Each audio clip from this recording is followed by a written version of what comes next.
In the land of Canaan, where the sun-drenched hills and valleys gave way to lush pastures, the family of Jacob thrived, tending to their flocks and living in the shadow of their patriarch's wisdom. Among the 12 sons of Jacob, one young man stood out, his very presence radiant with a promise of greatness that seemed to set him apart from his siblings. Joseph, the favored son, was a youth of 17 summers, his eyes shining with an intelligence and intuition that belied his tender years.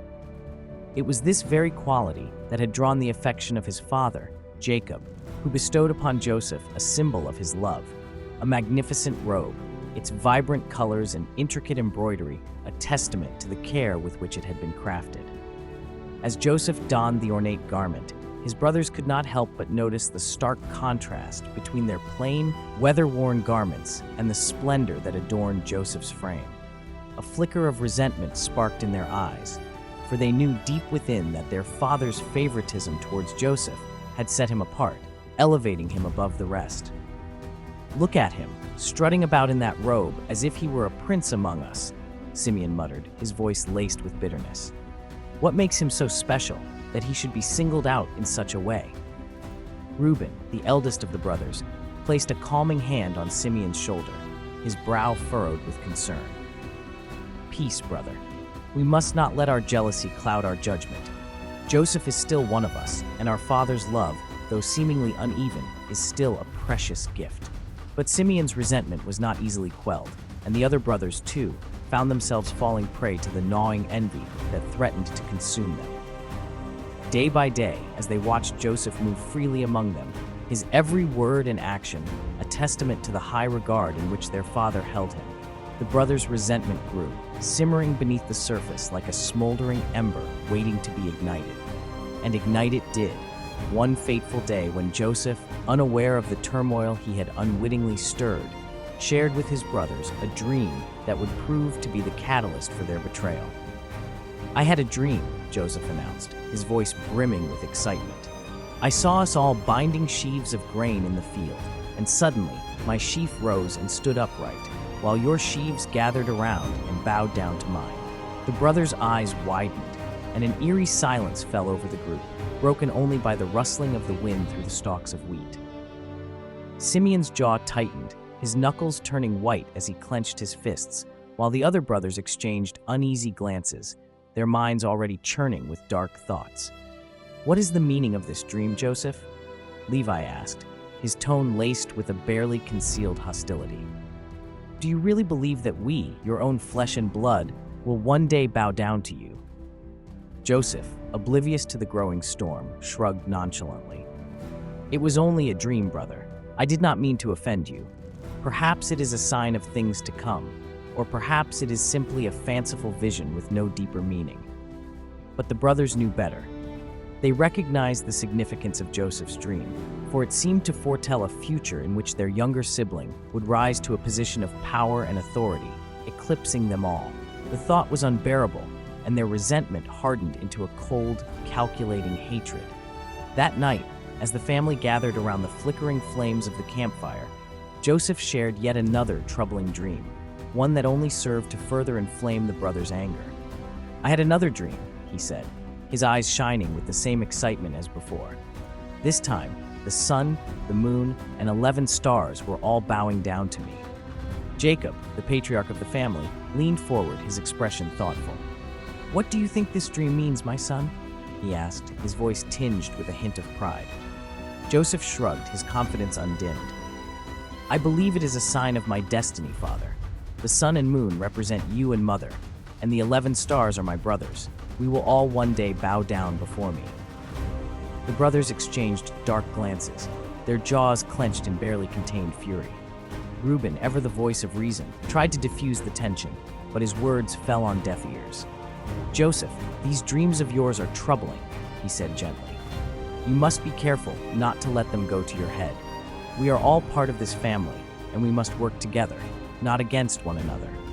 But Joseph, blissfully unaware of the storm brewing around him, merely smiled and nodded, his faith in the prophetic nature of his dreams unshaken. Little did he know that the seeds of betrayal had already been sown, and his brother's resentment had reached a boiling point.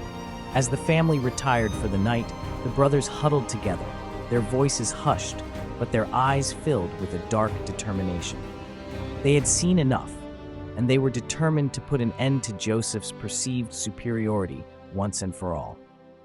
The stage was set for a confrontation that would shake the very foundations of the family, and the consequences of their actions would echo through the generations to come. The sun was high in the cloudless sky, casting a warm glow over the lush, rolling hills of Canaan as Joseph set out to find his brothers. Jacob, the patriarch of the family, had sent him to check on the brothers and their flocks, unaware of the ominous events that were about to unfold. Joseph's heart was light, and his step was buoyant as he made his way through the familiar landscape. The ornate robe his father had given him, a symbol of Jacob's affection, draped gracefully over his shoulders, its vibrant colors catching the sunlight and casting a radiant glow around him. As he neared the distant fields where the brothers were tending to their herds, Joseph's excitement grew. Perhaps this would be an opportunity to mend the growing rift between himself and his siblings, to bridge the gap that had formed due to their father's blatant favoritism. With a hopeful smile, he increased his pace, eager to share the news of their father's well-being and to learn more about the daily tasks of the flock. However, as Joseph drew closer, he could sense a palpable tension in the air, a subtle shift in the demeanor of his brothers that set his nerves on edge. Their movements seemed more guarded, their voices hushed, and their gazes frequently darted towards the horizon, as if they were anticipating something or someone to arrive. Slowing his pace, Joseph approached cautiously, his brow furrowing in concern. "Brothers," he called out, his voice carrying across the expanse of the field. "Father has sent me to check on you and the flocks. How fare you all on this fine day?" The response was immediate and unsettling. Simeon, the second eldest brother, stepped forward, his expression dark and unreadable. Well, if it isn't our favored brother, gracing us with his presence," he spat, his words dripping with venom. Joseph's steps faltered, and he felt a tightness in his chest as the brothers turned to face him, their eyes filled with a mixture of resentment and malice. "What have I done to offend you, Simeon?" he asked, his wavering slightly. "I only wish to ensure that all is well." Levi, another of the brothers, stepped forward, his fingers curling into fists at his sides. "Done to offend us? Is it not enough that you prance about in that gaudy robe, basking in Father's favor while we toil in the fields day after day?" he spat, his words laced with bitterness. Joseph's eyes widened, and he held up his hands in a placating gesture. "I meant no disrespect, brothers. I simply—" "Silence!" Judah, the fourth-born, barked, cutting him off mid-sentence. "We've had enough of your arrogance and your dreams of grandeur. You think you're so special, don't you? That one day we'll all bow down before you?" The brothers surged forward, their movements fluid and coordinated, as if they had rehearsed this confrontation countless times. Joseph's heart raced, and he took a step back, his hands trembling as he realized the gravity of the situation. "Please, brothers, I don't understand," he stammered, his mind grasping for a way to diffuse the tension. "Whatever I've done to upset you, I am truly sorry. Let us speak of this calmly, and—" His words were cut short as Simeon and Levi lunged forward, their hands closing around his arms in a vice-like grip. Joseph's eyes widened in terror as he struggled against their hold, but their combined strength was too much for him to overcome. "Calm?" Judah sneered, his expression twisted with malice.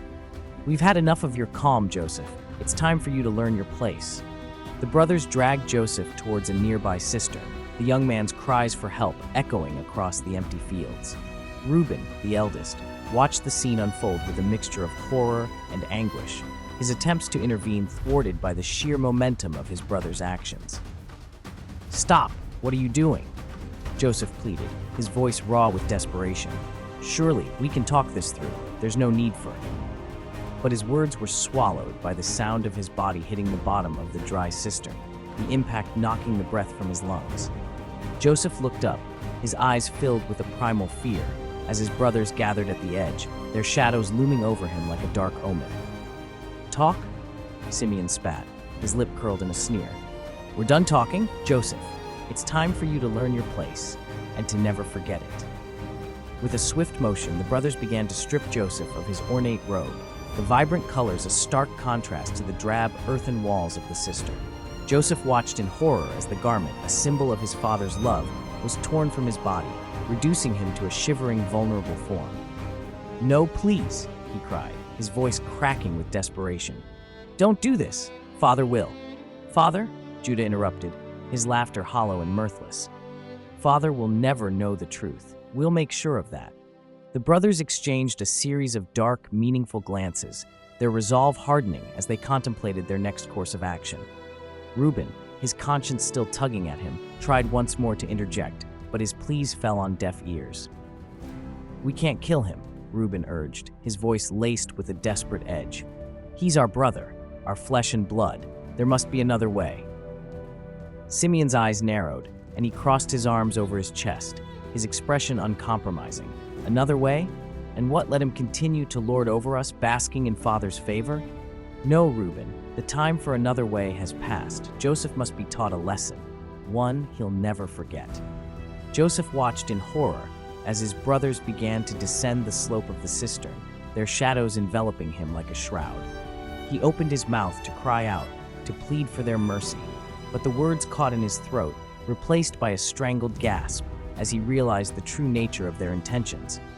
As the brothers gathered around him, their faces etched with a grim determination, Joseph knew that his life would never be the same.